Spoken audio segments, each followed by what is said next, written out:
We only have one major VFX part, which is the inside of the helicopter flying. We did that on a stage, but the helicopter was on a gimbal, so all the movement inside, it wasn't too, as you know, the old Star Trek where you just move around. They were really thrown around inside the helicopter, which was really interesting, and our operators were stuck inside there getting thrown around as well. Well, my name is Dan Stilling, and I'm a DP cinematographer, and I work in a little bit of everything. I do feature films, I do TV shows, music videos, commercials, anything that needs a camera pointed at it, I'll be doing that. Yeah, so Valiant One, it's a military thriller. It's about a group of soldiers stationed in South Korea. They go near the DMZ, the border, to update some hardware, military hardware, and leaving that area, they get into bad weather, get blown into North Korea, and crash their helicopter. So they have to escape North Korea. It's basically a linear movie about that and about how heroes are made and that kind of stuff. Well, the director is also a producer. He's been around for a long time, produced since 300 and many other films. And I ended up working with him on a feature film in 2015 called Priceless. He really liked my work on that. I stayed in contact with him for the years in between, and then I got a call for doing this movie, and it was very exciting. In preparing to Valiant One, we did prepare a lot by looking at films that have been documentaries that have been shot in North Korea to see how they behave and how they would react to American soldiers coming in to their country. So that was a bit of research for that. And obviously, we also drew inspiration from other military movies.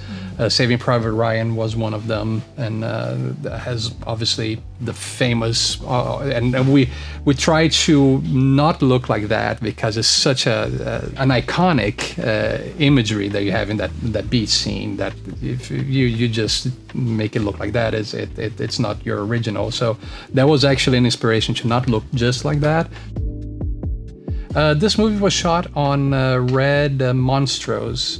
The director and I had many conversations about the style and the look of the film, obviously, as you do. And we did some tests with anamorphic lenses and spherical lenses.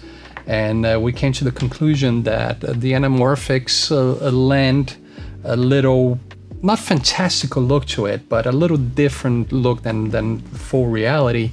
Because after all, we're talking about North Korea, and not a lot of us have been there. It's a little land that stays outside of our Western reality. So we wanted to give it a little of that kind of look that's not full 100% reality. The choice of lenses for this movie was actually something that really helped me put a little something of impressionism in something that's really more realistic. It's mostly daytime exterior in a forest because that's the landscape in North Korea. And so it's hard to create too many impressionistic elements in that kind of stuff. But the lenses really helped me to get to a picture that, although very real, has a little magic to it. I know Dan Kane since the days of Paralinx. And we've known each other. He helped me a lot back then. I saw with a lot of interest when he created Atlas. I was always followed the progression of the lenses. And when they came out, I used it very early in a music video, and I was really happy with the result because I feel like the Atlas have the right balance between adding a je ne sais quoi to the picture, adding a little bit of the defects that make it interesting, but at the same time not making the picture so distorted or with too much aberrations that it's really not useful. So it's the very good balance between modern anamorphics and the old time anamorphics. Well, we used the whole Orion set on this movie, and as a matter of fact, we were, I believe, the first production to use the 21 and the 25 when they had just come out. We had a couple of shots where it was really useful. We have a soldier on a gurney, so we had a rig looking down on him, and we wanted to see as much as possible. And the same on the reverse, looking at the soldiers carrying him. If it was a 32 or a 40, we would barely see anything, and with the 21, we really saw everything. Valiant One was shot in Vancouver, Canada, in the second half of 22. The schedule was 25 days. I have to say that the production went super well. It was a well-oiled machine, and the crews in Vancouver are excellent. I have some friends there. Now I can call even more people my friends up there. They did a fantastic job, and we were able to make our days every day. 25 days is not a long schedule, and we were able to complete our days. The biggest challenges were actually environmental. The premise is that the helicopter crashes because of bad weather. At that year, it was one of the prettiest falls I ever had.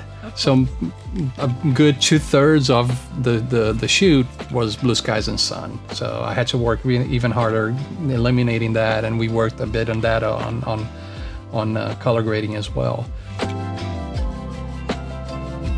It was a mixture between natural light and artificial. We have a few interior shots in a farmhouse that obviously were fully lit. And we have one night sequence as well that we lit.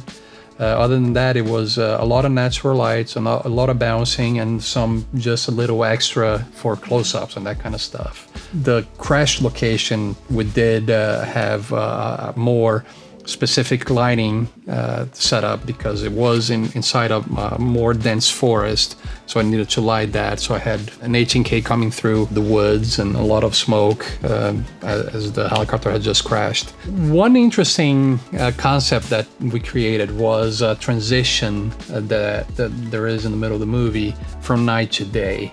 Our main character is keeping guard by an old truck. There's a gun that was given to him that has a significance in the movie. He's sitting there, the gun is on the side, and we do a crane shot that goes into the gun at night, and then there's a sunrise and we come out again. And so that was an interesting concept to create where we just had some big 10K tungsten units that just got uncovered and created a sunrise and in that shot. And then obviously it matches with the shots later that we shot during the day. Well, on Valiant One, I'm most proud of being able to showcase the story and the actor's performance. At least I don't think that the cinematography takes away the attention to what's happening on the screen, but I was able to lend a hand to increase tension when that was called, or there's a part of the movie that's calmer and sweeter, and the lighting reflects that as well. So I was able to have the opportunity to enhance the script and the performances, and I think that's what you really strive for as a DP. Yeah, you do have occasionally your showy shots, but in this case it was more enhancing the film itself.